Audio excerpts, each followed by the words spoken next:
오늘 읽을 말씀은 룻기 4장 9에서 12절입니다. 보아스가 장로들과 모든 백성에게 이르되 내가 엘리멜렉과 기럐과 말론에게 있던 모든 것을 나오미의 손에서 산 일에 너희가 오늘 증인이 되었고 또 말론의 아내 모압 여인 룻을 사서 나의 아내로 맞이하고 그 죽은 자의 기업을 그의 이름으로 세워 그의 이름이 그의 형제 중과 그곳 성문에서 끊어지지 아니하게 하매 너희가 오늘 증인이 되었느니라 하니 성문에 있는 모든 백성과 장로들이 이르되 우리가 증인이 되나니 여호와께서 내 집에 들어가는 여인으로 이스라엘의 집을 세운 라헬과 레아 두 사람과 같게 하시고 내가 에브랏에서 유력하고 베들레헴에서 유명하게 하시기를 원하며 여호와께서 이 젊은 여자로 말미암아 내게 상속자를 주사 내 집이 다말이 유다에게 낳아준 베레스의 집과 같게 하시기를 원하노라 하니라. 할렐루야. 오늘 하루도 말씀으로 시작하시는 사랑하는 모든 성도님들을 주님의 이름으로 축복합니다. 회복의 은혜라는 주제로 룻기 말씀을 이어서 전하고 있습니다. 오늘 읽은 말씀은 보아스가 나오미와 룻의 가문인 엘리멜렉의 가문을 회복시키는 장면입니다. 보아스의 모습을 보시면서 세상의 소금과 빛이 되는 그리스도인으로서의 삶의 길을 찾으시기를 바랍니다. 지난 시간에 본 것처럼 룻은 보아스에게 청혼을 하였습니다. 그 청혼의 의미는 단순히 두 사람의 결합만을 말하는 것은 아니었죠. 보아스가 룻의 가문, 즉 엘리멜렉 가문을 책임지고 회복시켜 줄 것을 요청하는 청혼이었습니다. 레위기 25장과 신명기 25장에 나오는 계대 결혼, 기업 물을 자의 의무를 잘 알고 있던 룻과 나오미가 보아스에게 이것을 실천해 줄 것을 요청한 것이죠. 이 법은 한 가문이 가진 것들을 잃었을 때 가까운 친족이 그것을 다시 회복시켜 주어야 하는 의무를 말합니다. 그러나 사실 이런 의무는요, 아무리 가까운 친척이라도 지키기 어려운 것입니다. 다른 사람이 진 빚을 대신 갚아 원상태로 되돌려주고 심지어 자식이 없으면 자식까지 대신 낳아줘야 하는 법을 지키는 일이 어떻게 쉬운 일이겠습니까? 하나님을 경외하고 말씀을 지키려는 마음, 또 이웃을 사랑하는 마음이 없다면 할 수 없는 것이죠. 타작마당에서 잠을 자던 보아스는요, 룻에게 너무나 갑작스럽게 이런 요구를 받게 되었습니다. 그런데요, 이런 여러 가지 부담스러운 상황에도 불구하고요, 보아스는 오히려 이런 룻의 행동을 칭찬했습니다. 그가 이르되 내 딸아 여호와께서 내게 복 주시기를 원하노라.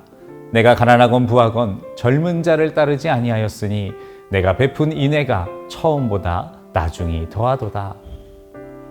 보아스는요, 룻과 같은 어려움에 빠진 사람을 만나게 되었을 때 자기의 손해와 이익을 먼저 계산하지 않았습니다. 먼저 상대방의 입장을 이해했습니다. 젊은 여인이었던 룻이 가문의 회복을 위해서 자기의 삶을 포기하고 늙은 자신에게 먼저 청혼하는 일이 얼마나 어려운 결단인지를 먼저 헤아려 주었습니다. 뿐만 아니라요, 보아스는 감정만 앞서는 사람이 아니라 올바른 판단을 할 수 있는 사람이었습니다.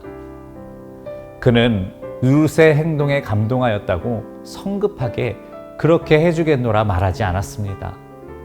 하나님의 말씀을 기준으로 해서요, 정당하게 엘리멜렉 가문의 권리를 회복시켜 주려고 했습니다.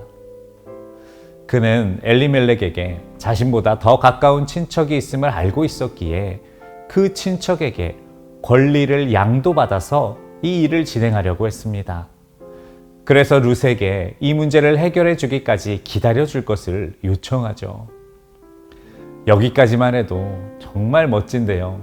보아스는 이것에 더해서 이를 즉시 실천할 수 있는 추진력도 가진 사람이었습니다. 보아스는요, 이 일을 미루지 않고 바로 다음 날 아침 일찍 성문으로 나갔습니다. 그리고 거기서 자신보다 엘리멜렉 가문과 더 가까운 친척을 만나 그 사람에게 엘리멜렉 가문의 땅을 회복시켜 줄 것을 요구했습니다. 그 친척은 처음에는 승낙을 했습니다.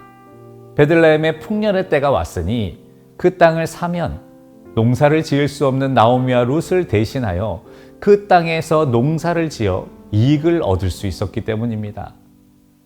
그러나 보아스가 땅만 대신 사주는 것이 아니라 나오미의 며느리 이방 여인 룻과 혼인하여 그 가문에 자식을 낳아줘야 한다고 말하자 그 마음이 달라졌습니다. 기업 물을 자가 이르되 나는 내 기업에 손해가 있을까 하여 나를 위하여 무르지 못하노니 내가 물을 것을 내가 물으라. 나는 무르지 못하겠노라 하는지라. 보아스는 그 친척에게 권리를 위임받고 그 증거로 그의 신발을 요구했습니다. 이는 율법을 이행할 의무를 저버리는 사람을 책망하는 관례였죠.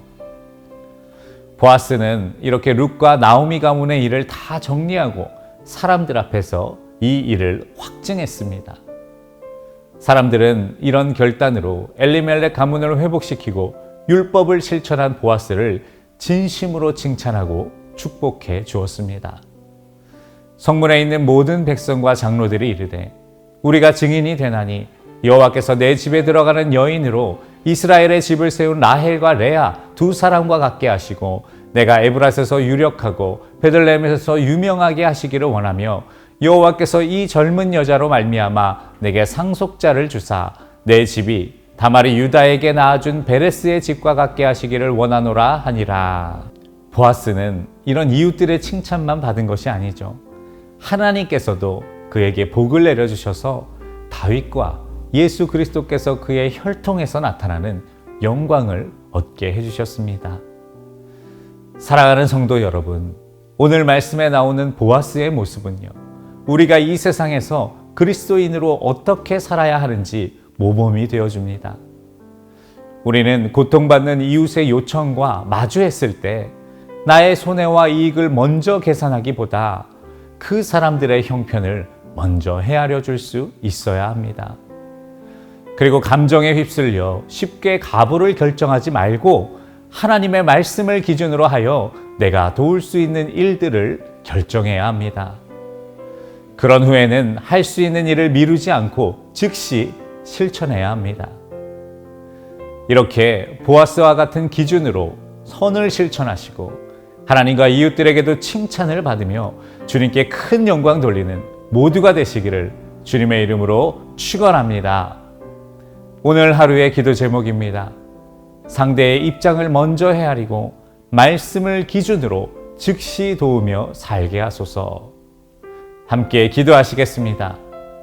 죄와 사망의 그늘에 앉아 죽을 수밖에 없던 우리를 십자가로 구원하여 주신 주님, 오늘도 말씀 붙들고 새로운 하루를 시작할 수 있게 하심에 감사드립니다. 날마다 우리를 구원하신 그 은혜를 잊지 않고 살기 원합니다. 1만 달란트 빚진 자가 바로 나였음을 잊지 않고 이웃에게 선을 실행하는 일을 마땅히 여기게 하옵소서. 이웃을 도울 기회를 주셨을 때 나의 손익을 계산하느라 복된 기회를 놓치지 않게 하시고 하나님의 뜻을 기준 삼아 즉시 돕는 넉넉한 마음 주시옵소서. 성전 증축과 리모델링이 진행 중입니다. 안전하고 은혜로운 공사 현장이 될 수 있도록 지켜주시고 남은 모든 과정도 기도로 동참하게 하여 주시옵소서. 우리 구주 예수님의 이름으로 기도하옵나이다. 아멘.